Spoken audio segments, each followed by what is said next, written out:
ఎర్రగడ్డిపల్లిలో దళితులు, గిరిజనులు, బలహీన వర్గాలు, మైనారిటీలు, మహిళలు, పేదవాడి మధ్యలో పెరిగిన నేను, పేదల సమస్యలు తెలిసిన నేను ఆ సమస్యకు పరిష్కారం కనిపెట్టలేనా? పరిపాలన నేను అందించలేనా? పాలమూరు బిడ్డలు పరిపాలనకు పనికిరారా?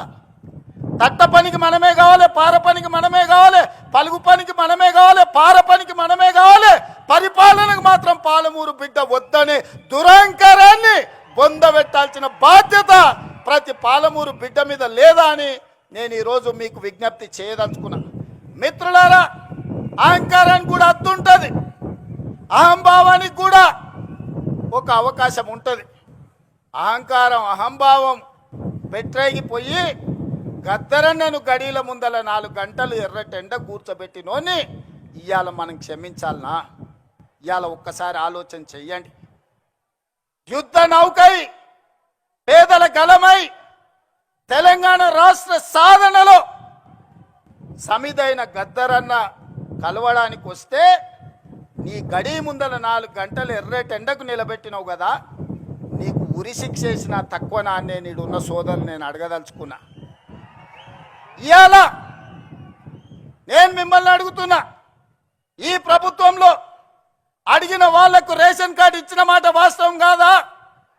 రేషన్ కార్డు ఉన్న ప్రతి వాడికి సన్నబియ్యం ఇచ్చిన మాట వాస్తవం కాదా? ఆనాడు 4.5 లక్షల ఇందిరమ్మ ఇల్లు, నియోజకవర్గానికి 3,500 ఇండ్లు ఇచ్చిన మాట వాస్తవం కాదా? ఇవాళ అదనంగా మళ్ళీ 2,000 ఇండ్లు మంజూరు చేసిన మాట వాస్తవం కాదా ప్రతి నియోజకవర్గానికి?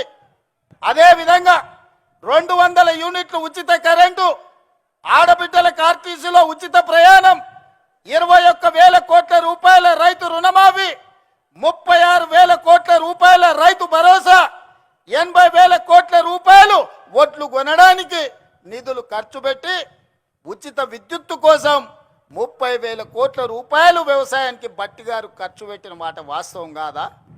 1,76,000 కోట్ల రూపాయలు ఈ చివరి ఇప్పుడు వేసే రైతు భరోసాతోని ఈ 30 నెలల్లో మా ప్రభుత్వం ఖర్చు పెట్టింది.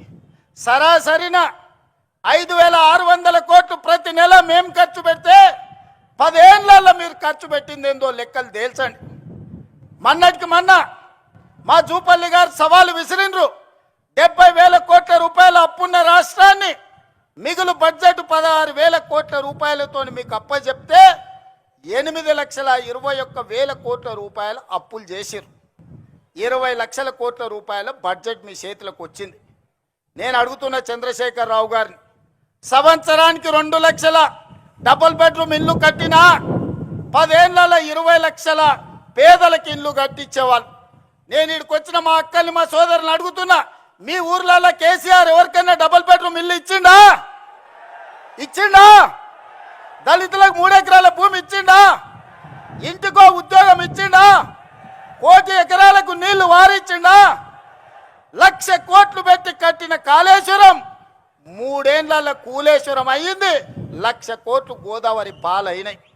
ఇది కేసీఆర్ పరిపాలన. ఇవాళ వాళ్ళ కొడుకు, వాళ్ళ అల్లుడు గల్లీ గల్లీ తిరుగుతున్నారు, గద్దల్లాక ఊరు మీద తిరుగుతున్నారు. రావాలి రావాలి అని. ఎవరయ్యా రావాలి అని నేను అడిగిన. అంటే పాపాల భైరవుడు, ఫామ్ హౌస్లో బంధించిన పాపాల భైరవుడు మళ్ళా బయటికి రావాలని. తెలంగాణ ఉద్యమంలో అప్పులను, తప్పులను, అబద్ధాలను తెలంగాణ రాష్ట్రం కోసం ప్రజలు మన్నించారు. తెలంగాణ రాష్ట్రం వచ్చినాక 10 ఏళ్ళు అధికారం ఇచ్చిండ్రు. 10 ఏళ్లల్లో ఆయన చేసింది ఇసుక దోపిడీకి అడ్డం పడ్డ నేరళ్ళ దళితులను లారీలెక్కి తొక్కిచ్చిండు. పండించిన పంటకు గిట్టుబాటు ధర అడిగితే ఖమ్మం జిల్లాలో గిరిజనులకు బేడీలేసి జైల్లోకి తీసుకెళ్ళాడు. ప్రశ్నాపత్రాలు ప్రభుత్వ ఉద్యోగాల కోసమే ఉద్యమం జరిగితే గ్రూప్ 1 పబ్లిక్ సర్వీస్ కమిషన్ లక్షలాది రూపాయలతోని 100 కోట్లు కొల్లగొట్టి ప్రశ్నాపత్రాలు పల్లి బఠానీలలాగా అమ్ముకున్నారు. ఇల్లు ఇయ్యలే, పెన్షన్ ఇయ్యలే, నిధులు ఇయ్యలే, నీళ్ళు ఇయ్యలే, నిరుద్యోగ యువకులకు ఉద్యోగాలు ఇవ్వలే. మరి ఎందుకయ్యా వీళ్ళు ఇంతగానం రావాలి రావాలి అంటుర్రు? ఒక్కసారి మా సోదరులను ఆలోచన చేయమని అడుగుతున్నా. ఎందుకంటే అల్లుని మంత్రి చేసిండు, కొడుకుని మంత్రి చేసిండు, బిడ్డని ఎంపీని చేసిండు, ఓడితే ఎమ్మెల్సీ చేసిండు. ఆయన సుట్టపు సడ్డకుని కొడుకు మందులు అందిస్తాడని రాజ్యసభ చేసిండు. వాళ్ళ చుట్టాలని దయాకర్రావును, వినోదరావును, కృష్ణారావును కావాల్సిన వాళ్ళందరినీ మంత్రులను చేసిండు. ఓడిపోతే ప్రభుత్వ సలహాదారులను చేసిండు. అందుకే వాళ్ళు తాపత్రపడుతురా, గుండెలు బాదుకుంటున్నారు, రావాలి రావాలి మా పాపాల భైరవుడు రావాలి అని. ఆ పాపాల భైరవుడు నీకు టీవీ ఇచ్చిండు చూపించుకోవడానికి, రాసుకోవడానికి పేపర్ ఇచ్చిండు, అబద్ధాలు చెప్పడానికి వినడానికి భజన పరులను ఇచ్చిండు. అందుకోసం వాళ్ళు రావాలంటారు.